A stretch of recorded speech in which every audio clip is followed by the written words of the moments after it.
गुण दोष झालो दास पायांचा ओम नमो जियादा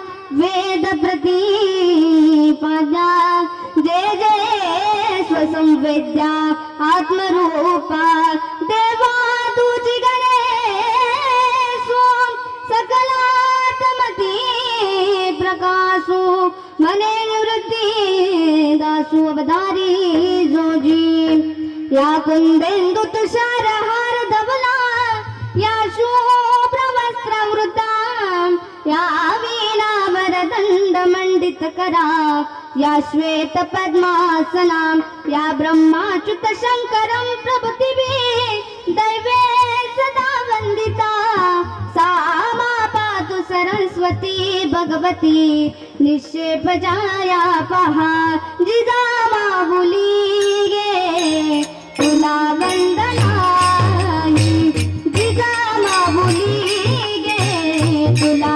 वंदनाई जिजामा बोली गे तुला वंदनाई जिजामा बोली गे तुला वंदनाई तुझ्या प्रेरणेने दिशा मुक्त झाली तुझ्या प्रेरणेने दिशा मुक्त झाली जिजामा बोली गे तुला वंदनाई जिजामा बोली गे तुला वंदनाई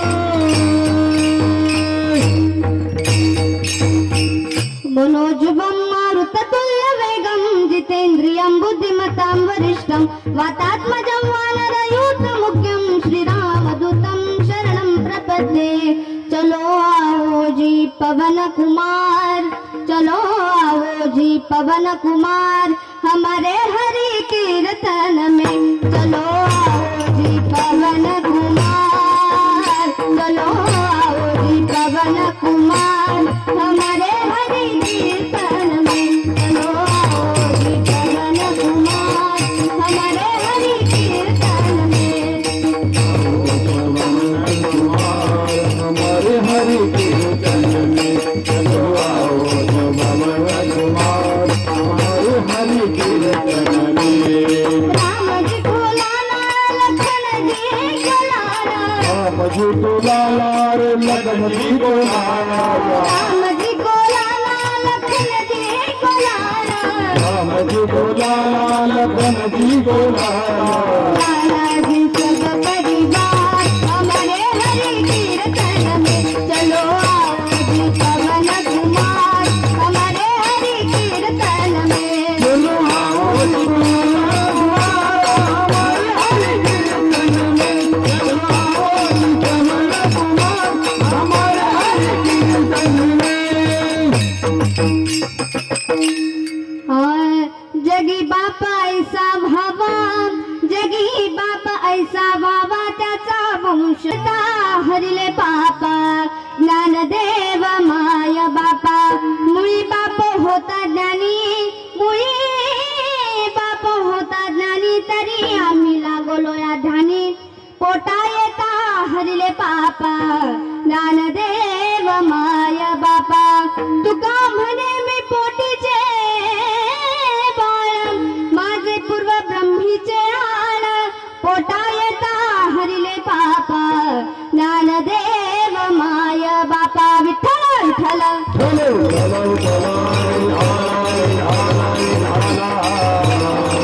क्षत्रिय कुलावतंस श्रीनाथीश्वर राजाधिराज योगीराज छत्रपती शिवाजी महाराज की छत्रपती शिवाजी महाराज की छत्रपती शिवाजी महाराज की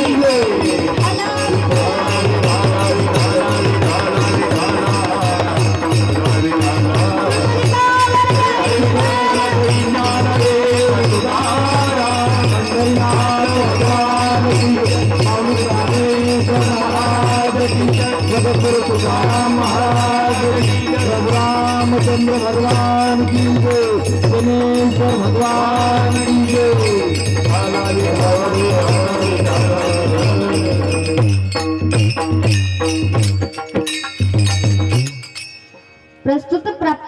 सत्संगी सेवेकरिता निवडलेला अभंग जगमान्य जगतवंदनीय लोकमान्य देवमान्य संत असणारे याच्यावत या भूतलावरती जड जीवांचं तारण करण्याकरिता आपला अखंड अविरत देह जिजवणारे घरात फुटका माठ गळके ताट तरी सोडले नाही वैकुंठाची वाट वारकरी संप्रदायाचे अधिवर्यो वारकरी संप्रदायाच्या कळशस्थानी शोभून दिसणारे श्री संत तुकोबराय यांचा 4 चरणाचा सुंदर उत्तम आणि सोप्या प्रकारचा अभंग तुमच्या सेवेकरिता निवडलेला आहे. विठ्ठला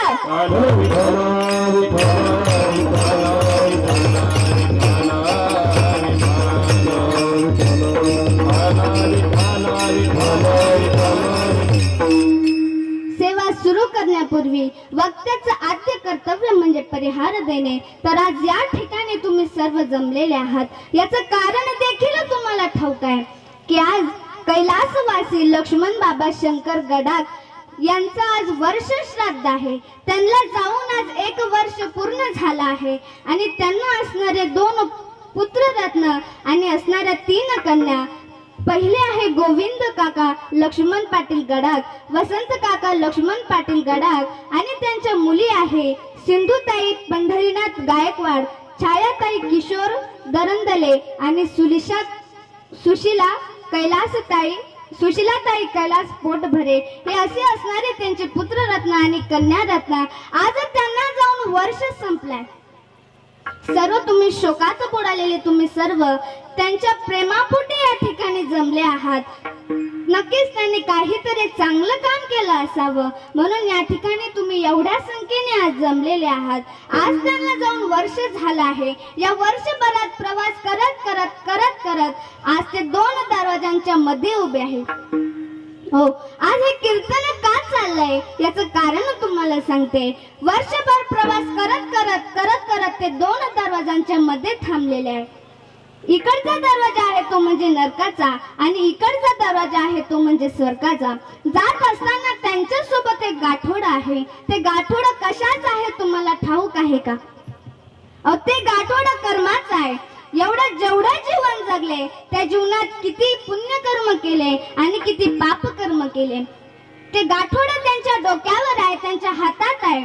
आणि जर थोडं जरी पुण्य कमी पडलं तर त्यांना नरकास जावावं लागेल. मग तुमच्या सर्वांची इच्छा नसेल असताना नरकात पाठवायची. म्हणून आज या ठिकाणी कीर्तन रूपी सेवेने आपण त्यांचे पुण्य वाढवत आहोत आणि त्यांचे पुण्य जर वाढले तर नक्कीच त्यांना स्वर्गात जागा भेटेल. म्हणून तुमच्यासाठी एकच काम, लागोनी पाया विनवितो तुम्हाला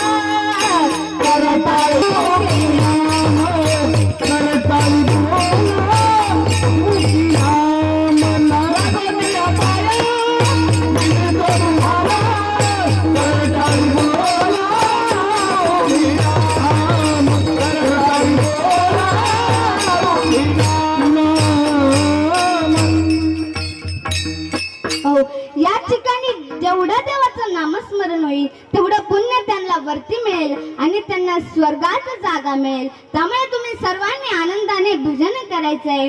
आणि या ठिकाणी त्यांचा वर्ष श्राद्धाचा कार्यक्रम ठेवणारे त्यांचे 2ही मुलं आणि 3ही कन्या. वर्ष श्राद्ध ही आपली हिंदू संस्कृती आहे. वर्ष श्राद्ध करणे, दशक्रिया विधी करणे. दशक्रिया विधी 10 दिवसात केली जाते पण काही ठिकाणी असं पाहायला मिळतं की ती 5च दिवसात केली जाते. आणि काही ठिकाणी ज्या ठिकाणी मुलगा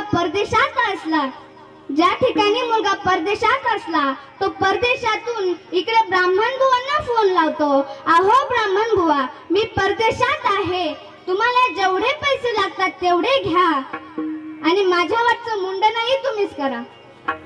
अशी परिस्थिती आहे. पण या बाबांचे जे काही कन्यारत्न आणि पुत्ररत्न आहे त्यांनी असा चांगल्या प्रकारचा खूपच सुंदर असा त्यांचा वर्ष श्राद्धाचा कार्यक्रम ठेवला आहे. ते त्यांचे मुळी बाप होता ज्ञाने. मी अभंगाचा यासाठी घेतलाय की ते वडिलांचे संस्कार त्यांच्यात उतरले आणि एवढा मोठा कार्यक्रम, एवढा सुंदर असा कार्यक्रम त्यांनी ठेवला आणि नक्कीच बाबांनी काहीतरी चांगलं पुण्यकर्म केलं असेल. त्यामुळे तुम्ही सर्वजण एवढ्या मोठ्या संख्येने उपस्थित आहात. की नाही? नाहीतर महाराज जीवनाला आलं तर जन्माला आलं तर पाची होणार, बारसं होणार, लग्न होणार, मुलं होणार, मुलांचं शिक्षण होणार, मुलं परदेशात जातील, मुलं मोठं शिकतील, पण आपल्याला कितीही झालं तरी मरणच आहे. एका ठिकाणी खूप छान सांगितलंय, जिंदगी एक किराए का घर है, जिंदगी एक किराए का घर है, एक ना एक दिन बदलना पड़ेगा, एक ना एक दिन बदलना पड़ेगा, एक ना एक दिन बदलना पड़ेगा. जिंदगी एक किराए का घर है, जिंदगी एक किराए का घर है, एक ना एक दिन बदलना पड़ेगा, एक ना एक दिन बदलना पड़ेगा, एक ना एक दिन बदलना पड़ेगा. जिंदगी एक किराए का घर है, एक ना एक दिन बदलना पड़ेगा. बात जब तुझको, बात जब तुझको, बात जब तुझको आवाज देगी, बात जब तुझको आवाज देगी, घर से बाहर निकलना पड़ेगा, घर से बाहर निकलना पड़ेगा, घर से बाहर निकलना पड़ेगा. मौत जब तुझको आवाज देगी, मौत जब तुझको आवाज देगी, घर से बाहर निकलना पड़ेगा, घर से बाहर निकलना पड़ेगा, घर से बाहर निकलना पड़ेगा. हो महाराज, तुम्ही कितीही मोठं व्हा, किती मोठा बंगला बांधा, मुलांना खूप शिकवा, खूप मोठी शेती गोळा करा, खूप पैसा गोळा करा, पण शेवटी फक्त एकच गोष्ट सोबत येणार आहे, ती म्हणजे कर्म. तुम्ही म्हणाल माझी बायको सोबत येईल, तुम्ही म्हणाल माझा मुलगा सोबत येईल, पण नाही महाराज, शेवटच्या वेळात कोणीही येत नाही. सर्वांना जावंच लागतं. एकदा यमराज एका माणसाला न्यायला आले. त्या माणसाला न्यायला आल्यानंतर त्या माणसाने यमराजाला खूप विनंती केली, अहो देवा, तुम्ही मला न्यायला आलाय, शेवटचं पुण्यकर्म करू द्या, मला तुमचा पाहुणचार करायचा. यमदेवांचा पाहुणचार थोडं वेगळं आहे. मग यमराज म्हणाले, अरे बाबा, मी आतापर्यंत बऱ्याच लोकांच्या घरी गेलो, नवे नवे जगातील सर्वात मोठा माणूस, मग अंबानी असो, सीएम असो, पीएम असो, सगळ्यांच्या घरी गेलो, पण माझा पाहुणचार मी आज पहिल्यांदा ऐकला. ठीक आहे, तू माझा पाहुणचार कर.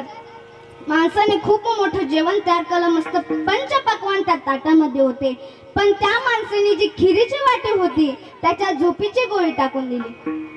यमराजांनी पोट भरून मस्त जेवण केले आणि जेवल्यानंतर मात्र त्यांना झोप आली. ते झोपून गेले आणि जो माणूस होता पाहुणचार करणारा, त्याने यमराजांजवळ जी लिस्ट होती ती लिस्ट घेतली. त्याचं नाव सर्वात प्रथम लिहिलेलं होतं. त्या माणसाने ते नाव खोडलं आणि सर्वात शेवटून लिहिलं. शेवटून लिहिल्यानंतर यमराज उठले. उठल्यानंतर त्या माणसाची स्तुती करायला लागले, काय महाराज, एवढं सुंदर जेवण आतापर्यंत मी कधीच केलं नाही. आता तुमचा पहिला नंबर होता ना, मी आता एक काम करतो, पहिल्यापासून सुरुवात न करता खालून सुरुवात करतो. क्या भरोसा है इस जिंदगी का, क्या भरोसा है इस जिंदगी का, क्या भरोसा है इस जिंदगी का, क्या भरोसा है इस जिंदगी का, क्या भरोसा है इस जिंदगी का, क्या भरोसा है इस जिंदगी का, क्या भरोसा है इस जिंदगी का, क्या भरोसा है इस जिंदगी का. साथ देती नहीं, साथ देती नहीं, साथ देती नहीं वो किसी, क्या भरोसा है इस जिंदगी का, क्या भरोसा है इस जिंदगी का, क्या भरोसा है इस जिंदगी का, क्या भरोसा है इस जिंदगी का. अगदी सुंदर प्रमाण महाराजांनी दिलं, क्या भरोसा है इस जिंदगी का. म्हणून माणसाने जेव्हा वाटलं तेव्हाच ती गोष्ट करून घ्यावी. उद्या जर केलं तर हा माणूस उद्या केव्हा जाईल, काय सांगता येत नाही आणि जे काम करायचं आहे ते अधुरे राहतात. महाराज एका ठिकाणी खूप छान कविता होती. सजवत होते मला मी शांत निजलो होतो, सजवत होते मला मी शांत निजलो होतो, आसवांच्या धारांनी बहुतेक चिंब भिजलो होतो, आसवांच्या धारांनी बहुतेक चिंब भिजलो होतो. आज काहीतरी वेगळंच घडत होतं, परक्याचंही प्रेम माझ्यावर पडत होतं, नेऊ नका मोठ्याने कुणीतरी बोलत होतं. सरणावर मी शांत निजलो होतो, मौन व्रत पाळलेलं होतं, सरणावर मी शांत निजलो होतो, मौन व्रत पाळलं होतं. शेवटी मलाच जीव लावणाऱ्यांनी मलाच जाळलं होतं, मलाच जीव लावणाऱ्यांनी मलाच जाळलं होतं. सांगायचं तात्पर्य एवढं की आपल्या कितीही जवळचं असू द्या, आपण गेल्यावर तेच आपल्याला जातात. म्हणून माणसाने जीवनात एकच गोष्ट केली पाहिजे की फक्त चांगले कर्म केले पाहिजे. विठ्ठल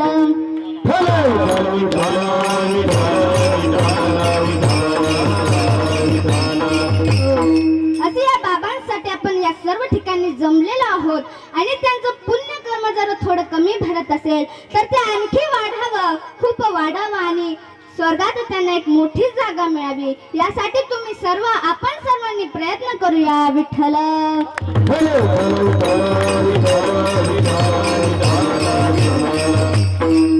आज जो घेतलेला अभंग आहे तो जगद्गुरु तुकोबरायांचा आहे, पण या अभंगात विशेष करून वडिलांचे महत्व प्रतिष्ठित केलंय. अगदी आतापर्यंतचे वेद पहा, शास्त्र पहा, कवी पहा, संत पहा, सर्वांनी पहिलं स्थान आईला दिलेलं आहे. मातृदेवो भव पितृदेवो भव वेद सांगते आधी आई नंतर वडील व शास्त्राने प्रमाण वाक्य आहे. मातरम पितरम चैव साक्षात प्रत्यक्ष देवतम मत्वा ग्रहिणी सेवेत सदा सर्व प्रयत्नाना. शास्त्र सांगते आधी आई नंतर वडील. संतांच्या दृष्टीने विचार केला, पुराव्यांच्या दृष्टीने विचार केला तर माऊली ज्ञानोबा म्हणतात, सकळ तीर्थाची ये धुरे जे कामात पितरे ते सेवेसे कर शरीरे लोणकीचे. माऊली ज्ञानोबा म्हणतात आधी आई आणि नंतर वडील.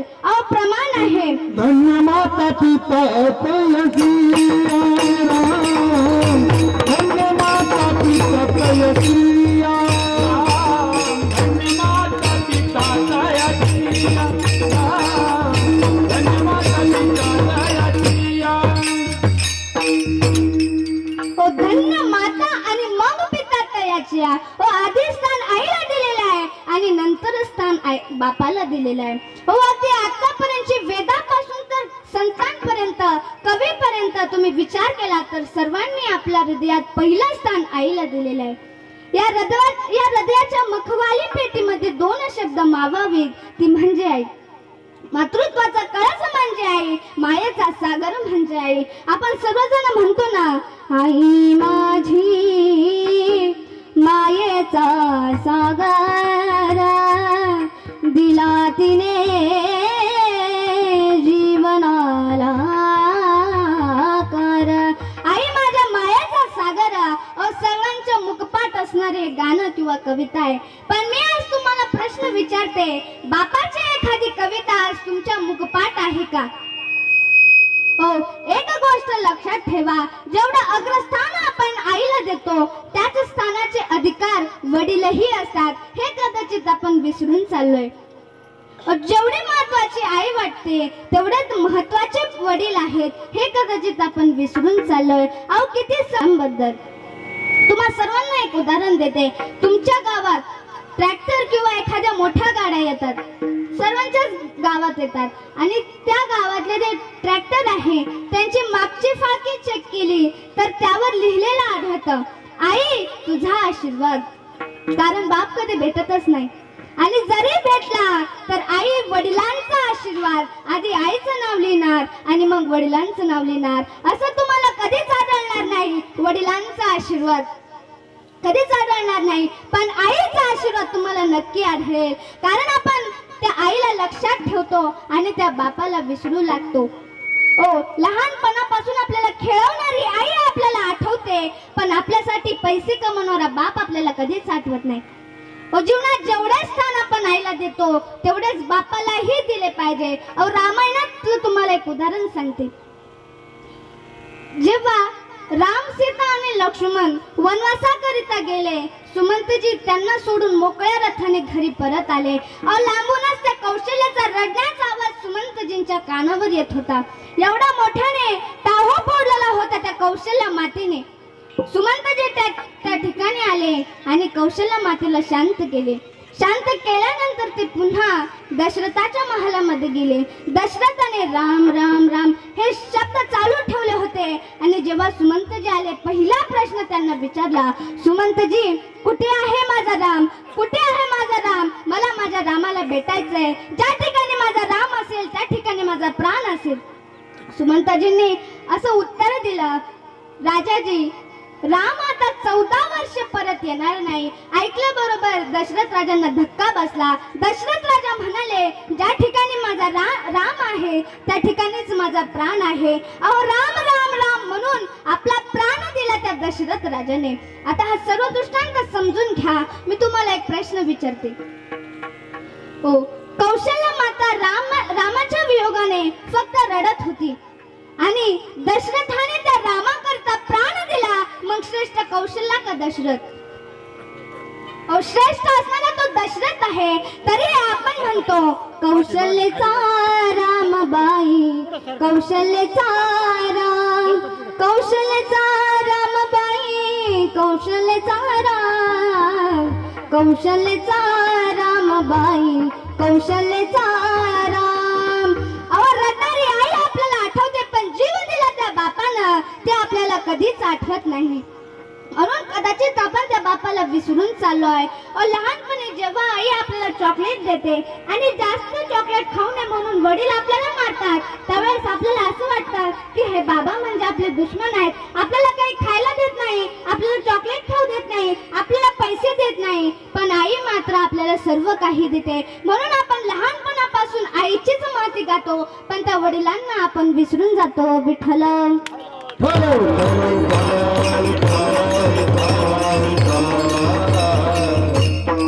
म्हणून वडीलही आपल्या जीवनात फार महत्वाचे आहे आणि असे असणारे वडील इथे बसलेल्या सर्वांना मिळालेले आहे.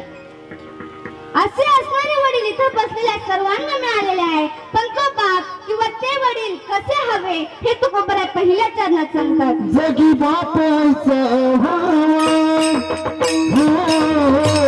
जगी बाप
जगी ऐसा बाप व्हावा त्याचा वंश मुक्तीस जावा. जगात असा बाप व्हायला पाहिजे, कसा बाप व्हायला पाहिजे. महाराज, आपल्यात एक वाक्य आहे, आपला बाप कसा व्हावा हे आपल्या हातात नाही. मग तो खाणारा असो, पिणारा असो, तो मारणारा असो, तो दरोडेखोर असो, तो दहशतवादी असो, तो कसाही असो, आपला बाप कसा आहे हे आपल्या हातात नाही. पण आपण कुणाचा बाप व्हायचं हे नक्कीच आपल्या हातात आहे. मग तो कोण सांगतात, जगी ऐसा बाप व्हावा. मग कसा बाप व्हावा? त्याचा वंश मुक्तीस जावा. असा बाप व्हावा की त्याचा वंशाला मुक्ती नाम मोक्ष मिळावं. जगातली सर्वोत्तम पायरी म्हणजे मोक्ष आहे. संत प्रश्न विचारतात, काही मी उद्धार पावेन, काही मी उद्धार पावेन, काय कृपा करील नारायण, काय कृपा करील नारायण.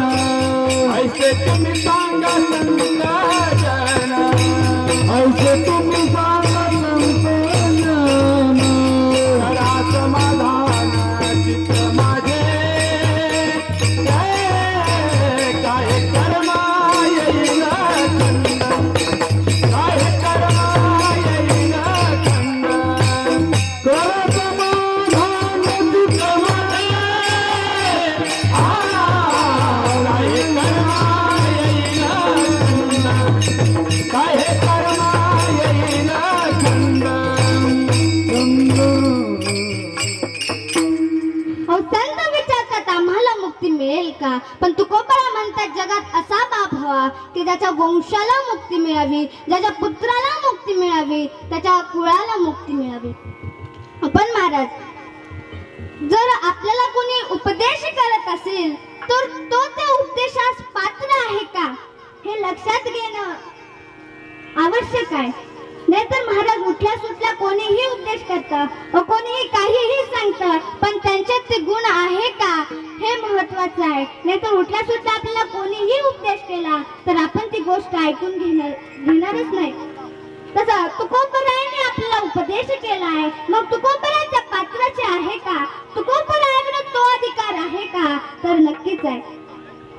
तुकोबरायांचा 7 पिढ्यांचा परमार्थ आहे. विश्वंभर बाबापासून तर तुकोबरायापर्यंत त्यांनी जीवनभर विठ्ठल नामाची पताका आपल्या खांद्यावर घेतलेली आहे. असे असणारे तुकोबराय स्वाभिमानाने सांगतात, माझ्या वडिलांची मिळती ग देवा, माझ्या वडिलांची मिळती ग देवा, माझ्या वडिलांची मिळती ग देवा, माझ्या वडिलांची मिळती ग देवा. तुझी चरण सेवा, तुझी चरण सेवा, पांडुरंगा भगवंत पराये, राखीला दारवंता, भगवंत पराये, राखीला दारवंता. तुझी चरण सेवा, तुझी चरण सेवा, पांडुरंगा भगवंत पराये, राखीला दारवंता, भगवंत पराये, राखीला दारवंता.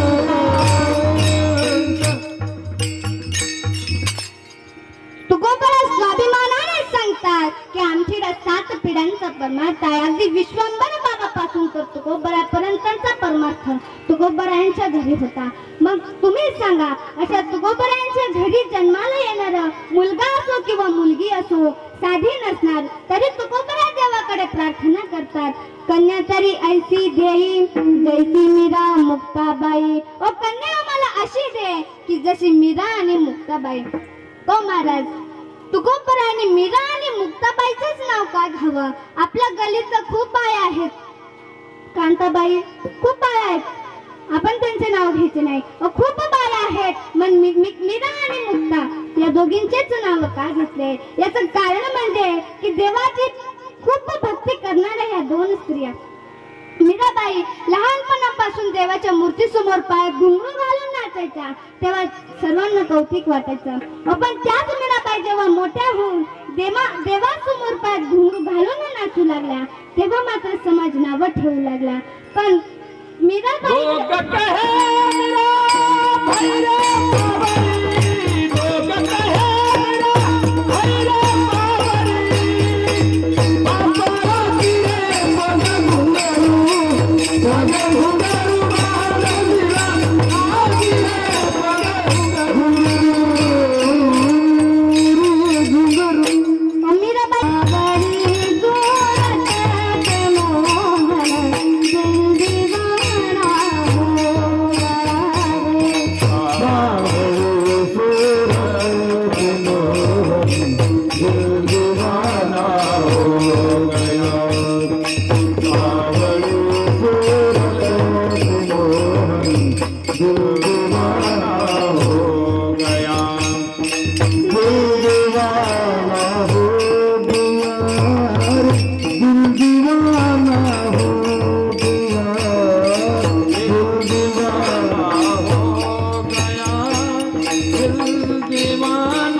हो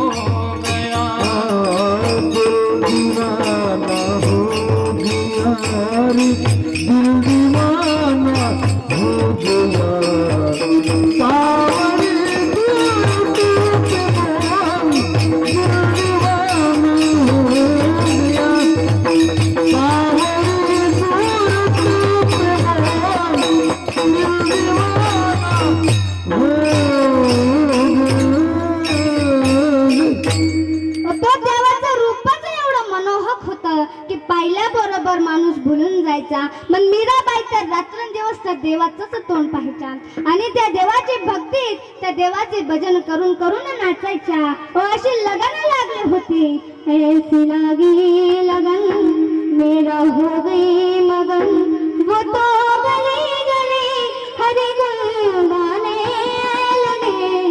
महलों में पली बन के जोगन चली बन के जोगन चली बन के जोगन चली बन के जोगन चली बन के जोगन चली बन के जोगन चली बन के जोगन चली.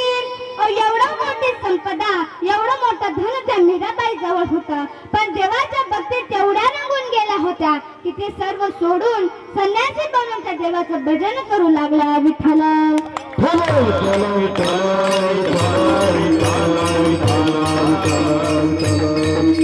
म्हणून तुकोबाराय म्हणतात की माझ्या कुळाची मुलगी असो किंवा मुलगा असो, मुलगी झाली तर ती मीराबाई आणि मुक्ताबाई वाणीच व्हायला पाहिजे. विठ्ठल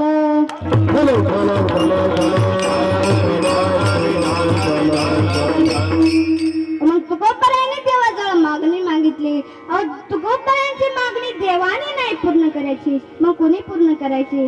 तुकोबारायांच्या पोटी एक सुंदर मुलगी जन्माला आली, गोड कन्या जन्माला आली आणि तिचं नाव ठेवलं भागीरथी.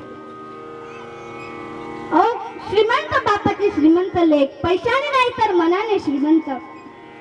भागीरथी त्या मुलीचं नाव ठेवलं. तुकोबारायांचा आनंद गगनात मावेना. मला मुलगी झाली, मला मुलगी झाली, एवढा आनंद. महाराज मुलगी झालीचा आनंद तुकोबारायांना झाला. छोटी असणारी भागीरथी कुठेतरी मोठी झाली, कुठेतरी तिचं वय मोठं झालं, कुठेतरी ती रांगायला लागली, बोलायला लागली, चालायला लागली.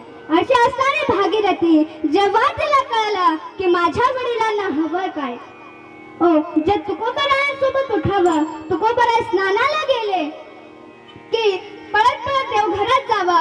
लहान अशी ती भागीरथी उंच टाचा करून करून खुंटीला अडकलेला विना काढावा आणि तुकोबारायांजवळ द्यावा आणि म्हणावं, बाबा तुम्ही विठ्ठल विठ्ठल म्हणा, मी तो ऐकेल. पळत पळत जावा, देवघरातील चिपळ्या उचलून आणावा आणि तुकोबारायांजवळ द्यावा. बाबा तुम्ही चिपळ्या घ्या, तुम्ही काकडा सुरू करा, मी तो ऐकेन. याचा परिणाम काय झाला? तिच्या रोमारोमात विठ्ठल विणला गेला. विठ्ठलाची भक्त भागीरथी देखील झाली. विठ्ठल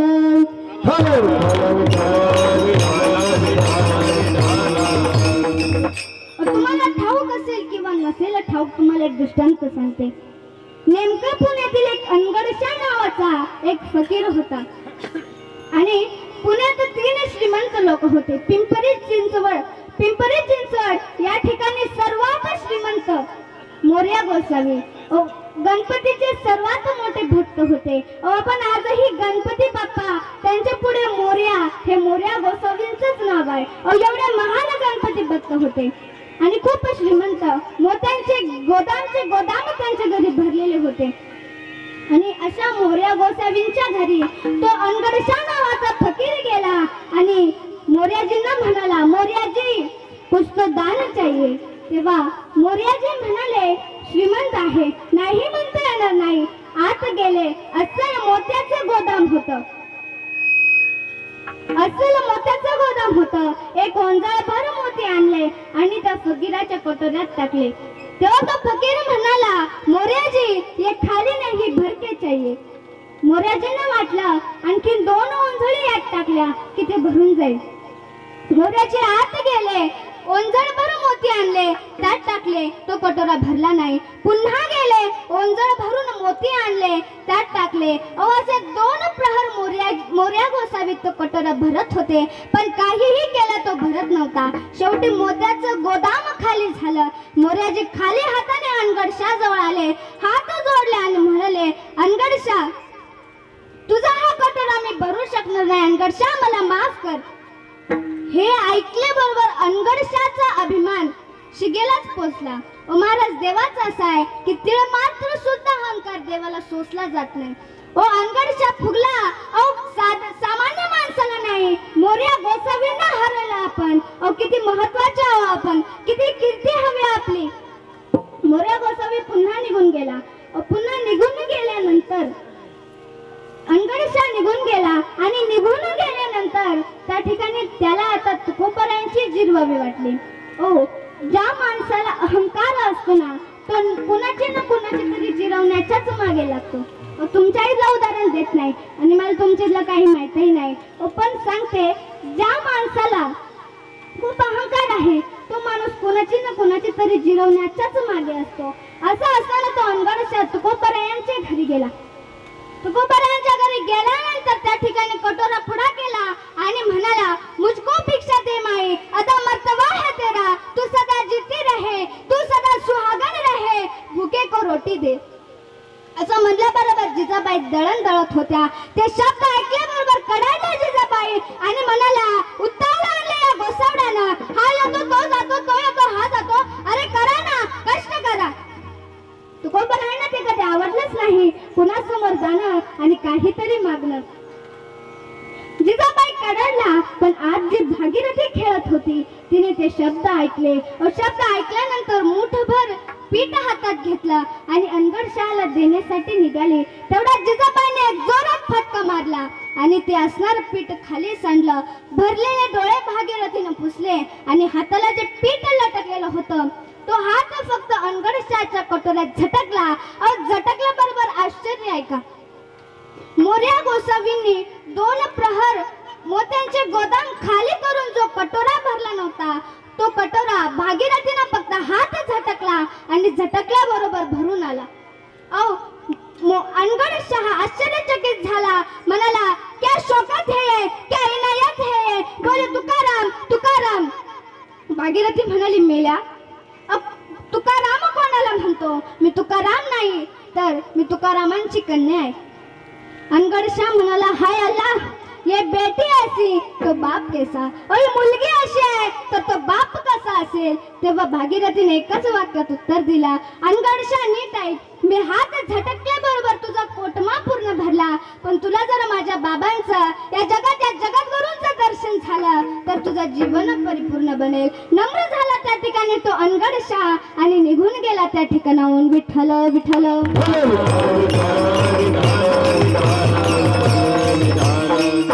एवढा अधिकार त्या भागीरथीचा होता आणि याचं कारण म्हणजे तुकोबराय होते. कारण शुद्ध फळे रसाळ गोमटी, ओ शुद्ध बीजाला चांगलीच फळे येणार, अशुद्ध बीज असलं तर फळे रसा आणि गोमटीच येणार. विठ्ठल.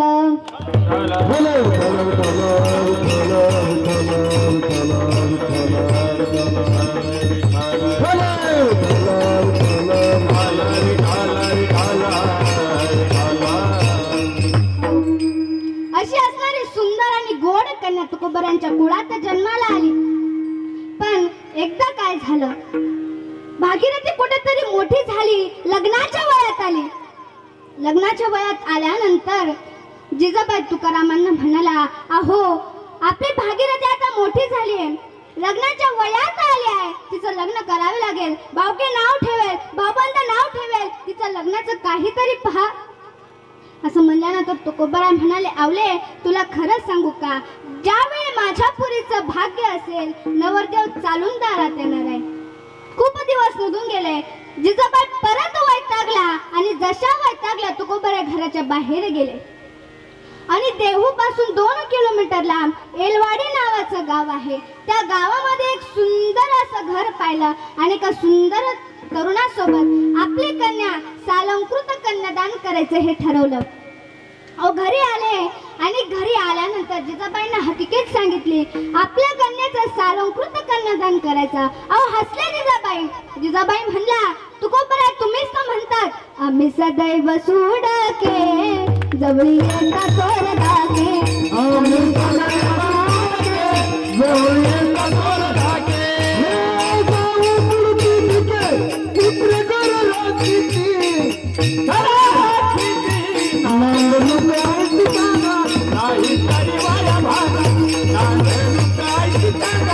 नाही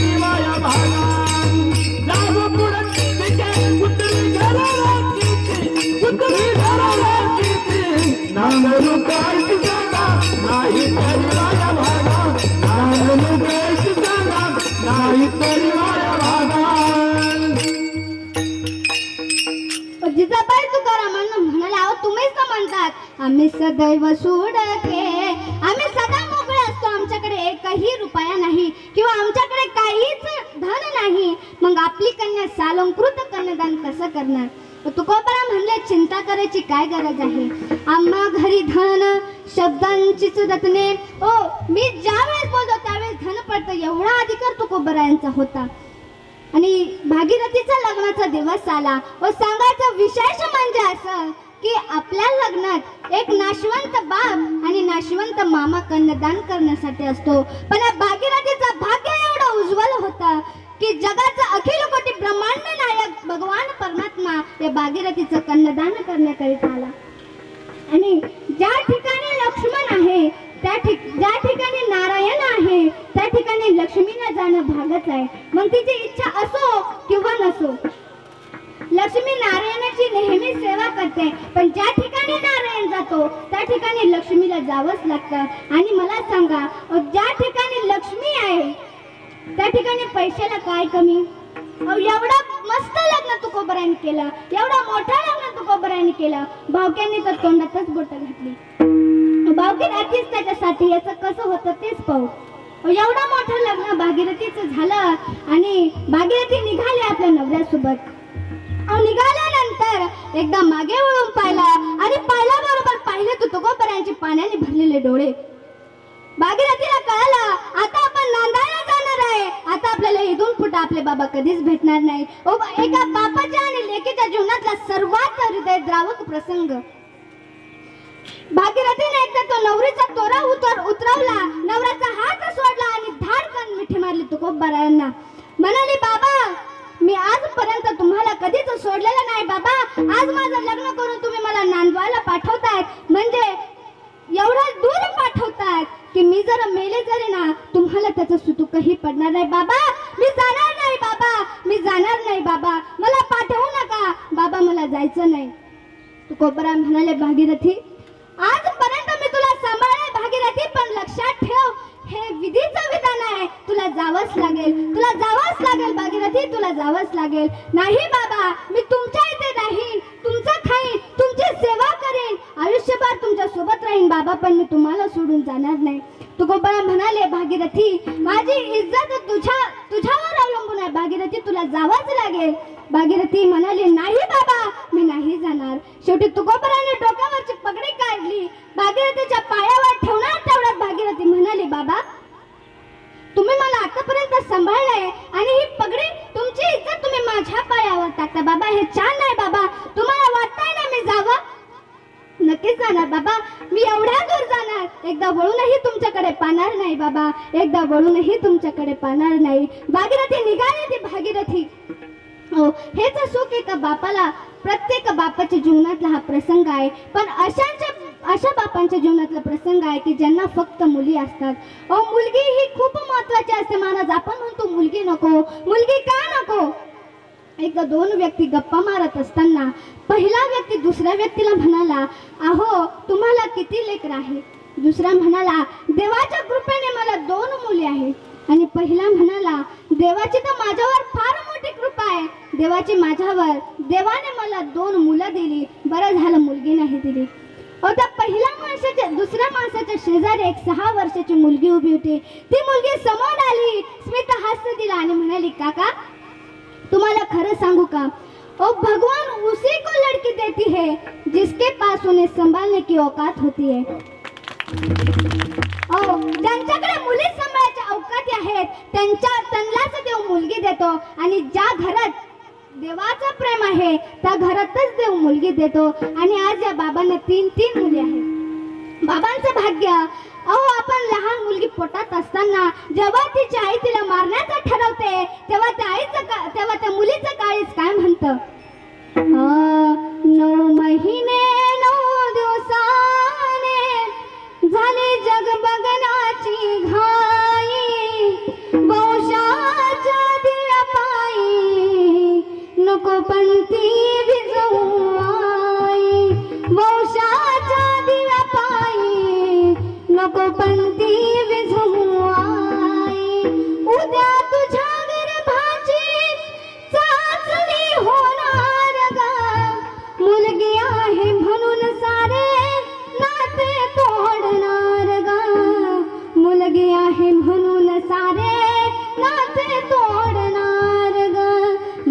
चिमुकल्या कानाला तुझी कुजबुज ऐकू येई वंशाच्या दिव्या पायी नको पंती विझवू आई वंशाच्या दिव्या पायी नको पंती विझवू आई आता मुलगी म्हणते एका मुलासाठी तू माझा प्राण देऊ नको आई मी लहान होईल मी मोठे होईल तुझा सांभाळ करेल तुला खूप जीव लावेल मी बाबांना जीव लावेल आई मला मारू नको आई मला मारू नको ओ जन्म द्यायला आई पाहिजे जन्म द्यायला मुलगी पाहिजे पुरणपोळी भरवायला मामी पाहिजे राखी बांधायला बहीण पाहिजे आणि हे सर्व करण्याकरता आधी एका मुलीची गरज आहे एका मुलीची गरज आहे म्हणून मी तुम्हाला सांगेन ज्याला लेक आहे त्याने असं समजू नका की माझ्याकडे माझ्यावर काहीतरी बोजा आहे अहो तिला शिकवा मी सांगते तुम्ही मुलाला शिकवा आणि मुलीला शिकवा ओ मुलगी काही का होईना त्या मुलाच्या पुढे जाईल पण मुलं लवकर पुढे जाणार नाही म्हणून तुम्ही त्या मुलीला शिकवा तिला जन्म द्या तिला मोठं करा ती नक्कीच तुमचं नाव वाढवेल त्याला मुलगी म्हणतात अशी असणारी भागीरथी तुकोबरायांना भेटली शेवटचा प्रसंग भागीरथी आणि तुकोबरांची नजरानजर झाली डोळ्यातून अश्रू गळू लागले भागीरथीने एकदा पुढे पाहिलं नवऱ्याचा हात धरला आणि सासरपर्यंत जाऊस तर मागे वळूनही पाहिलं नाही तेव्हा तुकोबरायांच्या तोंडातून काही शब्द निघाले तुकोबराय म्हणाले कन्या सासूराची जाई कन्या सासूराची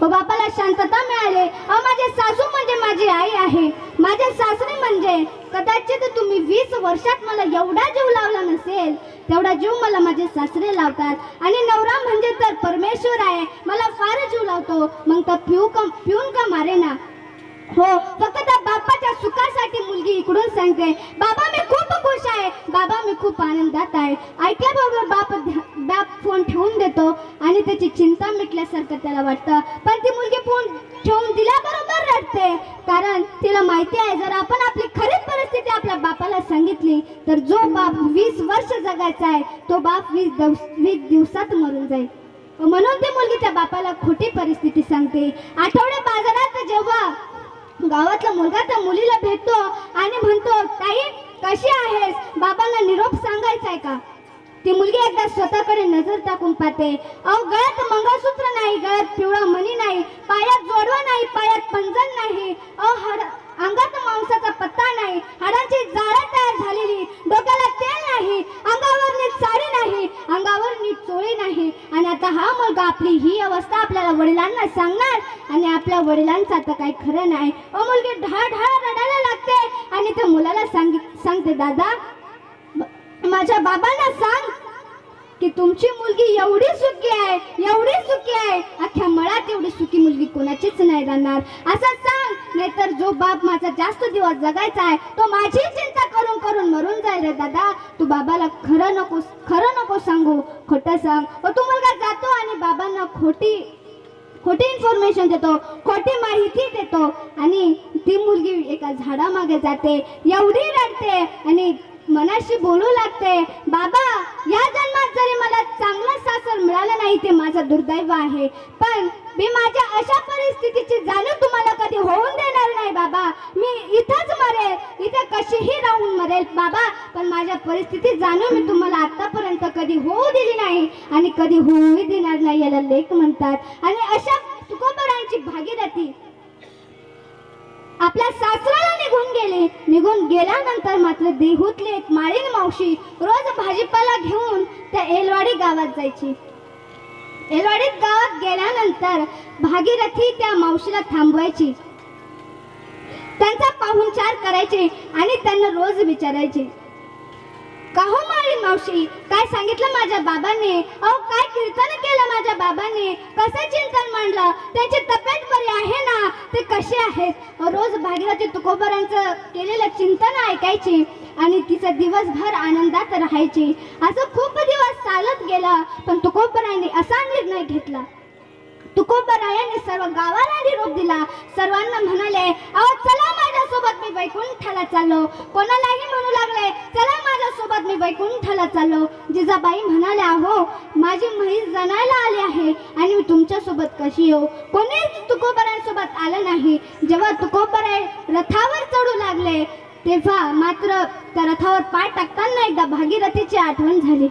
भागीरथीला सांगू की नको, पण जर मी तिला सांगितलं की मी जाणार आहे तर ती मला सोडून कशीही जगणार नाही, ती मरून जाईल. तुकोबराय रथात बसल्याने निघून गेले.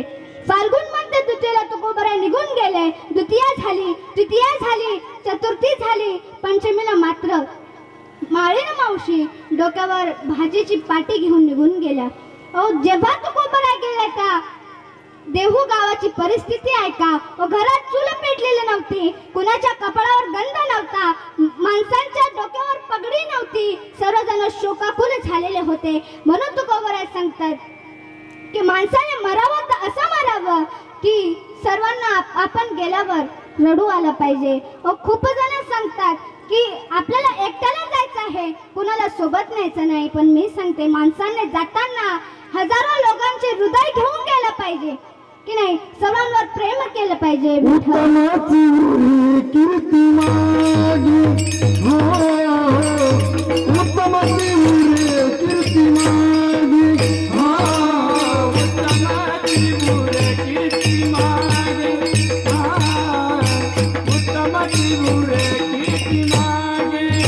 तुका म्हणे का मरणाची जोर, तुका म्हणे का मरणाची सरे, तुका म्हणे का मरणाची जोर, तुका म्हणे का मरणाची सरे, हो उत्तमाची रे कीर्ती मागे, रामा उत्तमाची रे कीर्ती मागे, मागे उत्तमाची रे कीर्ती मागे,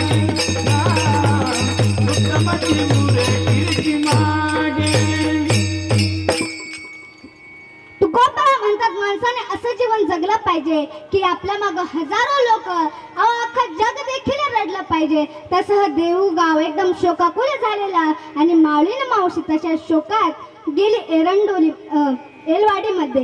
एलवाडीमध्ये गेल्यानंतर भागीरथीने मावशीला आवाज दिला, अहो मावशी. मावशीचं बाण हरपलेलं. भागीरथीने दुसऱ्यांदा आवाज दिला, अहो मावशी. मावशीचं बाण हरपलेलं. भागीरथी मावशी जवळ गेली, मावशींना घरात बसवलं आणि विचारलं, मावशी काय झालं, तुम्ही आज एवढा शांत का बसल्या. माळीन मावशींच्या तोंडातून शब्द फुटेना. भागीरथी म्हणाली, माझे बाबा कसे आहेत. तुकोबरायांचं नाव घेतल्याबरोबर माळीन मावशीचे डोळे भरून आले. माळीन मावशी रडू लागला. भागीरथी म्हणाली, मावशी तुमच्या घरी काही त्रास आहे का. तुम्ही माझ्या बाबांना जाऊन सांगा, तुम्ही तुकोबरायांना जाऊन सांगा, ते तुमचं दुःख नक्कीच निवारेल. माळीन मावशी जोरात रडू लागला. भागीरथी म्हणाली, मावशी मी जेव्हा जेव्हा बाबांचं नाव घेतेस तेव्हा तेव्हा तुम्ही रडू लागतात.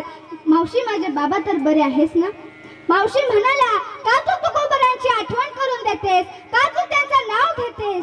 भागीरथी म्हणाले, अहो माझे बाबा आहेत ते, मी रोज त्यांच्याच बद्दल विचारते, पण आज तुम्ही त्यांचं नाव घेतल्यावर का रडता.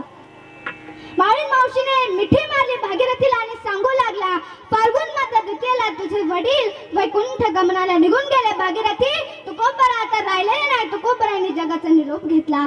भागीरथीने मावशीला म्हणाला, मावशी तुमच्या तोंडाला जरा लगाम लावा. माझे वडील मला सांगितल्याशिवाय कुठेच जाणार नाही, एवढं लक्षात ठेवा. माझे वडील गेलेले नाही. भागीरथी म्हणाले, मी तुला वडिलांची शपथ खाऊन सांगते, तुकोबराय या ठिकाणी आहे. तुकोबराय वैकुंठाला निघून गेले. एवढं ऐकल्याबरोबर भागीरथी रडू लागली. महाराज एवढी रडू लागली आणि मनाशी म्हणाली, माझे बाबा आणि मला न सांगता निघून गेले. असं म्हणल्याबरोबर भागीरथीने आपल्या स्वतःला एका खोलीत कोंडून घेतला आणि तुकोबरांचं नामस्मरण सुरू केलं. तुकाराम तुकाराम तुकाराम तुकाराम तुकाराम तुकाराम तुकाराम तुकाराम. अखंड ती तुकोबरांचं नामस्मरण करू लागली. पाण्याचा त्याग केला, अन्नाचा त्याग केला आणि तुकोबरांचं नामस्मरण करू लागली. जगाच्या पाठीवर अशी एकमेव लेक होऊन गेली की जिनं आपले वडील गेल्यावर पाण्याचा आणि अन्नाचा त्याग करून दिला, ती म्हणजे भागीरथी. आपल्या बाबांचं नाव घेऊ लागली. दारासमोर नवरा आला, नवऱ्याला पुन्हा पाठवून दिला. गावातले सर्व नातेवाईक भागीरथीच्या दारासमोर येऊन उभे राहिले, पण भागीरथीनं तुकोबरांचं नामस्मरण सोडलं नाही. आणि आपण जी हाक मनातून देतो ना, ती त्या व्यक्तीपर्यंत पोहोचल्याशिवाय राहत नाही. बाबा गेले कुण गावा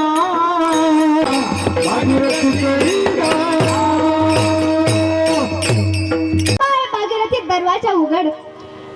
डोळे मिटावर आले होते, मरण कंठापर्यंत आलं होतं, पण तरीही आवाज ऐकू आला. भागीरथीला वाटलं हे स्वप्न तर नाही. पुन्हा तो शांतता भंग करणारा आवाज आला. भागीरथी दरवाजा उघड ग, मी तुकोबर आहे, तुझे वडील तुझ्या दारासमोर उभे आहे. भागीरथी दरवाजा उघड. भागीरथी झोप खात खात दरवाजापर्यंत गेली आणि दरवाजा उघडला. हजारो सूर्यांचा प्रकाश तुकोबरांची चतुर्भुज मूर्ती तिच्या डोळ्यांसमोर उभी राहिली. जे डोळे मिटलेले होते ते आणखी मिटले आणि जशी भागीरथी पडणार, तुकोबरायांनी तिला धरलं आणि म्हणाले, बाळा, माझ्यासाठी तू तुझं हे हाल केलास बाळा, मला माफ कर, मी तुला सांगून गेलो नाही. मला माहिती होतं मी जर माझी जाण्याची वार्ता तुला सांगितली तर तू जगू शकणार नाही बाळा. बघ, मी तुला भेटायला आलोय. भागीरथी म्हणाली, गावातले लोक म्हणत होते तुम्ही निघून गेलात बाबा, मग तुम्ही परत कसे आला?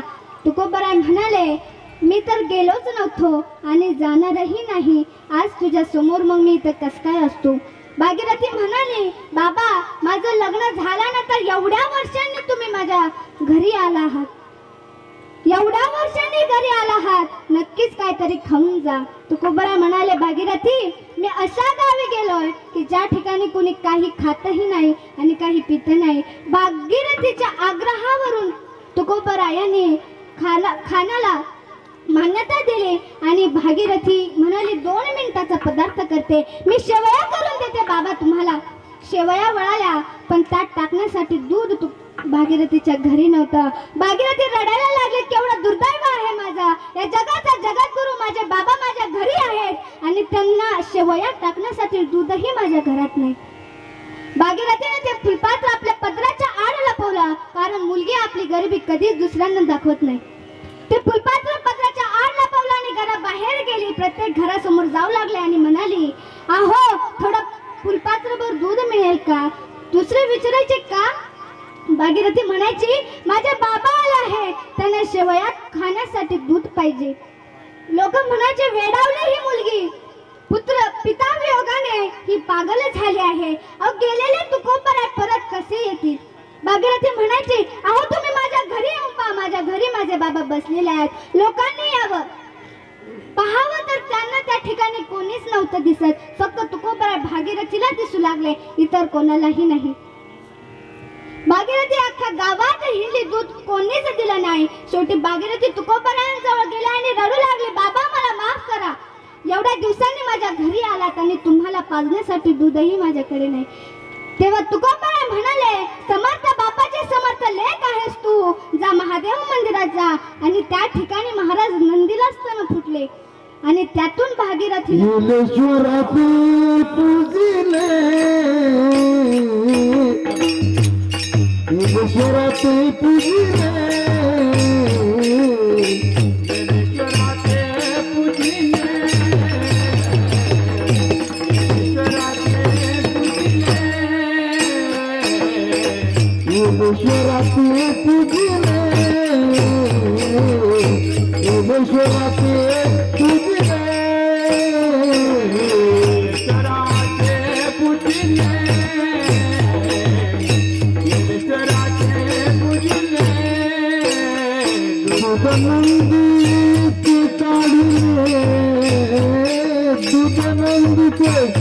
काढून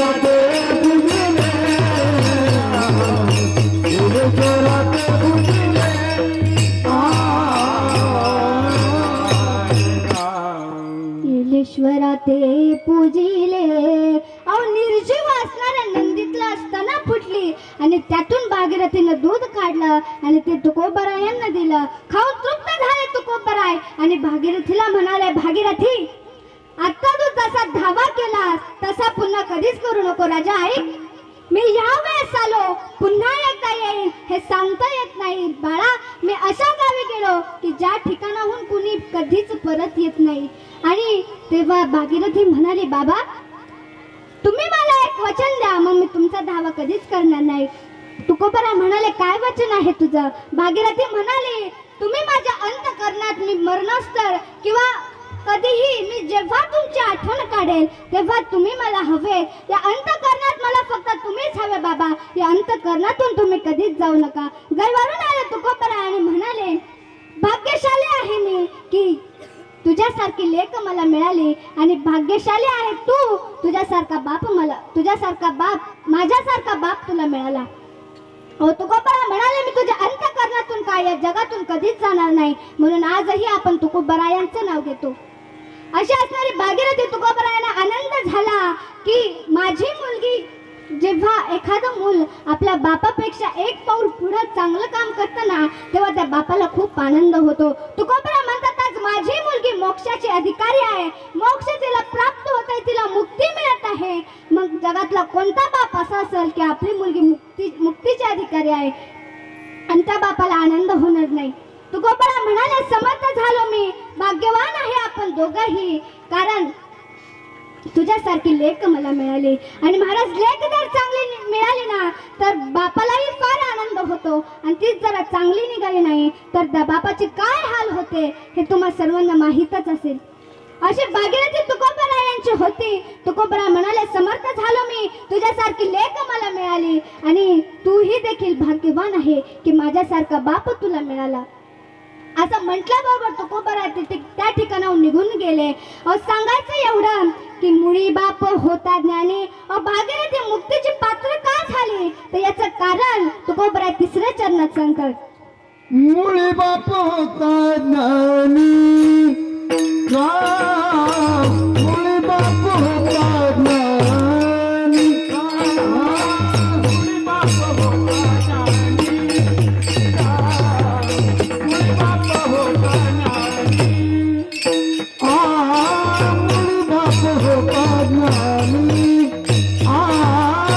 मुळे बाप होता ज्ञानी, मुळे बाप होता ज्ञानी.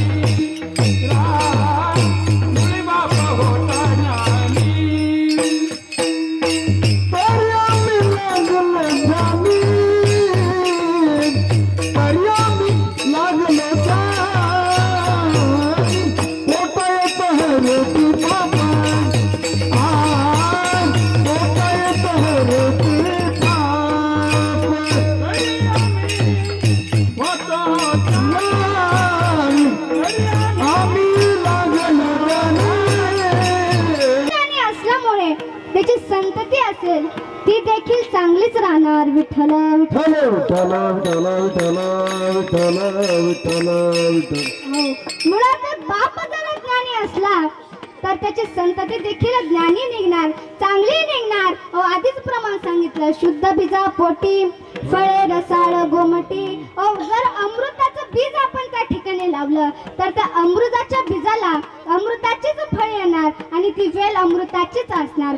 सांगायचे तात्पर्य एवढे, आपण बाबळीचं झाड लावलं, त्या बाबळीच्या झाडाला बाबळीचंच ते झाड उगणार, त्याचं बी लावलं बाबळीचंच झाड उगणार. सांगायचे तात्पर्य, आपण अमृताचं झाड लावलं अमृताचंच झाड उगणार. तसं शुद्ध जर बीज असला, तुकोबरा ज्ञानी होते, जगाचे जगद्गुरु होते, पांडुरंगाचे असीम भक्त होते. म्हणून त्यांची कन्या मुळी बाप होता ज्ञानी आणि त्यांची मुलगी ती देखील भाग्यवान निघले, पांडुरंगाची भक्त निघले आणि मोक्षाचे अधिकारी झाले. म्हणून तुकोबरा म्हणतात, जगी ऐसा बाप व्हावा त्याचा वंश मुक्तीस जावा. तुकोबरा असे वडील होते की त्यांच्या मुलीला देखील मोक्ष मिळाला. विठ्ठल विठ्ठल.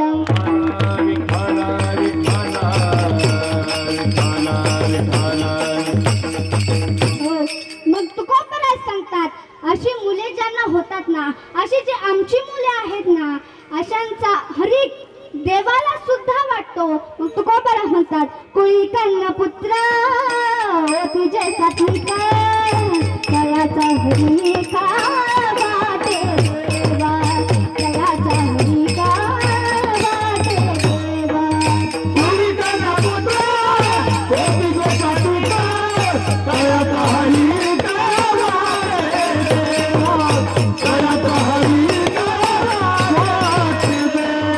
हो अशी जी आमची मुले आहेत ना यांचा हरिक देवाला सुद्धा वाटतो आणि अशी मुले ज्यांच्या पोटी येतात अशी सात्विक मुले ज्यांच्या पोटी येतात त्यांचे पाप ताप हे सर्व हरले जातं हे तुकोबऱ्या दुसऱ्या चरणात सांगतो.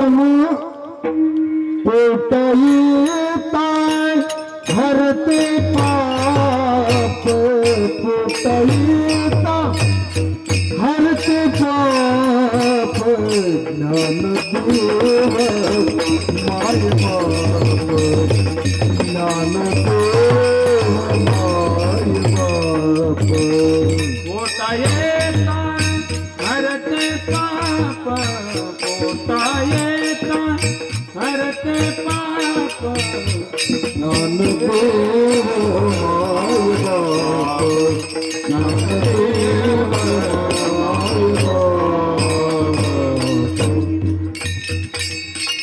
हो अशी संतती ज्यांच्या पोटी जन्माला येते त्यांचं पाप आणि ताप दोन्हीही हरले जातात तुकोबऱ्या दुसऱ्या चरणात सांगतात आणि अशी संतती जर जन्माला आली ना महाराज तर त्या आईवडिलांचं देखील कल्याणच होतं कारण ते आईवडीलच मुळी बाप होतात आणि मुळात आईवडीलच चांगले असतात मग त्यांची संतती ही चांगलीच निघणार विठ्ठल विठ्ठल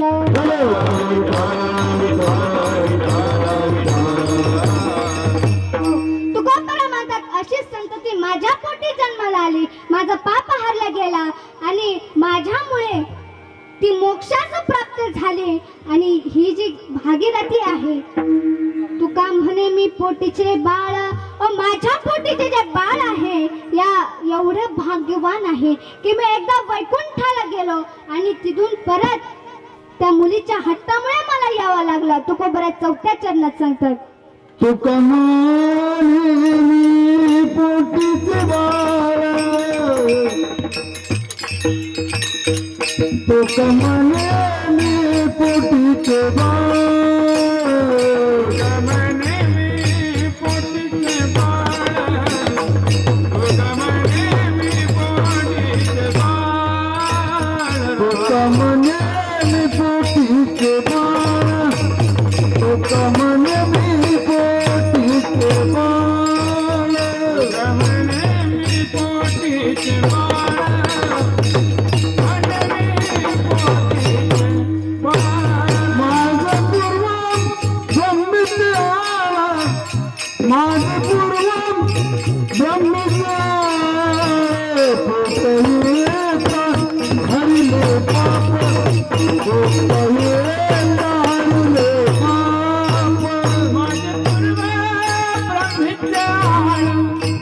माझे पूर्व ब्रह्मीचे आळ पोटा येता हरते पाप पोटा येता हरते पाप ज्ञानदेवा माय बाप ज्ञानदेवा माय बाप ज्ञानदेवा ज्ञानदेवा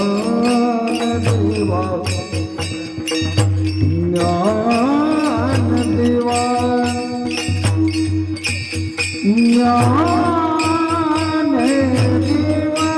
ज्ञानदेवा ज्ञानदेवा माय बाप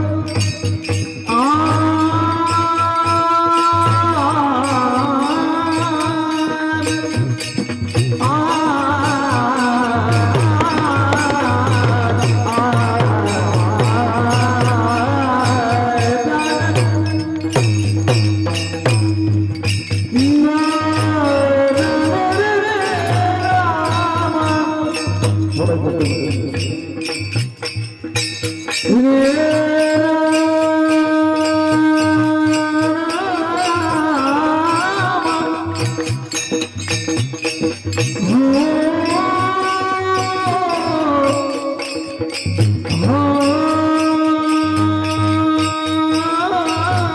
राम रे राम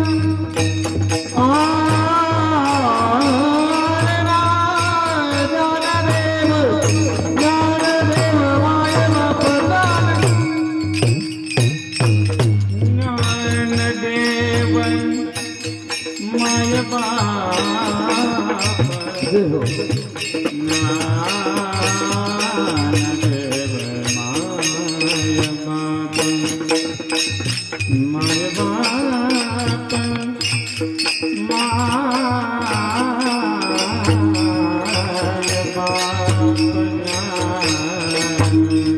तुम्ही तर म्हणत होता ना की याच्या ऐवजी जर मला नेलं असतं तर पुरवडत होतं. जा हे पाणी तुम्ही प्या, तुम्ही मरसाल आणि तुमचा मुलगा जिवंत होईल. असं म्हटल्याबरोबर मात्र त्या आई म्हणाल्या, अगं बाई, मी जर गेले तर माझ्या नवऱ्याचं काय होणार? या जगात कुणी कुणाचं आहे? सुना सांभाळणार नाही, लेकी सांभाळणार नाही, दुसरा मुलगा सांभाळणार नाही, मी माझ्या नवऱ्याला सोडून जाणार नाही. मग त्या महाराजांनी तो ग्लास त्याच्या वडिलांसमोर नेला आणि वडिलांसमोर जाऊन म्हणाले, बाबा, तुम्ही तर म्हणत होते ना झाडावरचं पिकलं पान कच्च्या पानाला का बरं नेलं? तुम्ही हे पाणी प्या, तुम्ही मरशाल आणि तुमचा मुलगा जिवंत होईल. असं म्हटल्याबरोबर ते बाबा म्हणाले, अहो माझी म्हातारी आणखीन जिवंत आहे, मग तिचा सांभाळ कोण करणार? मग आम्ही दोघं एकमेकांसाठी जिवंत राहणार. मग त्या महाराजांनी तो ग्लास बायको समोर नेला. बायको समोर नेल्यानंतर तू तर म्हणत होती ना शेवयाचा भात आणि हे माझं जीवनच आहे, मग आता तू शेवयाचा भात सोडून दे आणि यांच्यासाठी हे ग्लास पी, तू मरशील आणि तुझे पती जिवंत होईल. तेव्हा ती म्हणाली, आता हे जर जिवंत झाले आणि मी मले तर यांना माझी किंमत कळणार नाही, हे दुसरी बायको करून सुखात राहणार आणि मग माझं काय? मला तर मरावंच लागणार. मग शेवयाचा भात कोण खाणार? मग त्यांनी तो ग्लास पुढे त्यांच्या बहिणींजवळ नेला आणि महाराज त्या बहिणींना म्हणाले, अगं तुम्ही तर म्हणत होता ना दादा आमचा जीव की प्राण, आता आम्हाला कॉलेजला नेऊन कोण सोडणार? आता तुमच्यातली एक जण हे प्या, तुम्ही मरसाल आणि दादा जिवंत होईल, मग तुमच्यातल्या एकीला दादा कॉलेजला नेऊन सोडणार. पण त्या बहिणीने नाकार दिला, नाही, आमचा आणखीन किती मोठं आयुष्य आहे, आम्हाला लग्न करायचंय, आम्हाला शिकायचंय, आणखीन किती मोठं आयुष्य आहे, मग आम्ही मरायचं का? मग असं झाल्यानंतर तो मुलगा त्या ठिकाणी जागा झाला आणि जागा झाला झोपेतून नाही तर अज्ञानातून जागा झाला. आणि तेव्हा त्याला कळालं की वरती जाताना आपल्यासोबत कोणीच नाही तर फक्त एक गाठोड येतं, ते म्हणजे पापकर्माचं. तुका मन तुझा सोडवी ना कोणी, तुका मन तुझा राम सोडवी ना कोणी.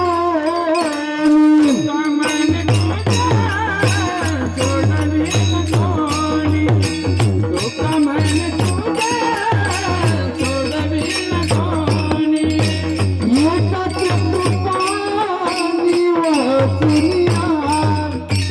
एकाचे कृपानी वाचुनिया, तुका मन तुझं हो सोडवी ना कोणी, तुका मन तुझं राम सोडवी ना कोणी, सोडवी ना कोणी, सोडवी ना कोणी.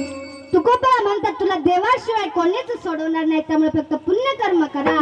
आणि ज्यांनी आपल्याला लहानपणापासून तर आपल्याला खूप जीव लावला, लहानपणापासून मोठा केला, त्या आई वडिलांची सेवा करा. खरं तर या अभंगातून एवढंच घेऊन जा, जेवढं महत्व आईला देतो, जेवढं आपण आईचं करतो तेवढं वडिलांचं करा.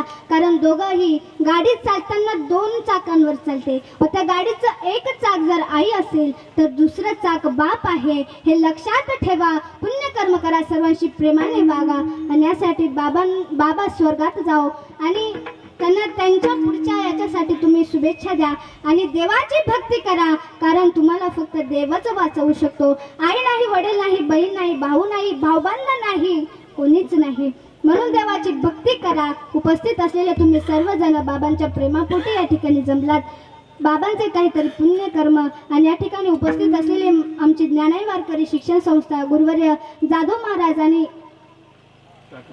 काका महाराज या गायनाचार्य आमच्या सोबत आले, त्यामुळे त्यांचेही धन्यवाद देते. व मला तारीख देणारे आमचे गायकवाड काका यांचेही धन्यवाद देते. एक बोलेल best is a mic system and best is a operator. त्यांनी शेवटपर्यंत चांगला प्रतिसाद दिला, माझा आवाज तुमच्यापर्यंत पोहोचवला, त्यामुळे त्यांचेही धन्यवाद देते. आणि आमच्यासोबत आलेले व्हिडिओ शूटिंगवाले दादा, त्यांनाही कोटी कोटी धन्यवाद देते. तुम्ही सर्वांनी पहिल्यापासून शेवटपर्यंत शांत चित्तेने कीर्तन ऐकले, तुमचे धन्यवाद देते. मृदुंगाचार्य असणारे कार्तिक महाराज आणि अमोल महाराज यांचेही धन्यवाद देते. आणि ज्ञानाई वारकरी शिक्षण संस्थेतले सर्व बालगोपाळ यांचेही धन्यवाद देते. आणि सर्वांचे धन्यवाद करून या ठिकाणी बाबाच्या आत्मेला शांती लाभो ही माऊली चरणी प्रार्थना करते. आणि तुमचं सर्वांचं भलं हो, माझं भलं हो, सर्व विश्वाचे व्हावे सुखी, सर्व विश्व सुखी व्हावं यासाठी प्रार्थना करते. आणि कीर्तन रूपी सेवा इथेच थांबवते. ज्ञानेश्वर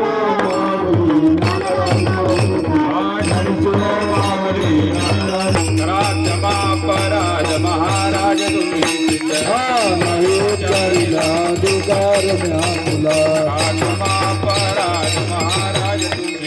तुका म्हणे ज्ञानेश्वर राजा मायापैकी करा.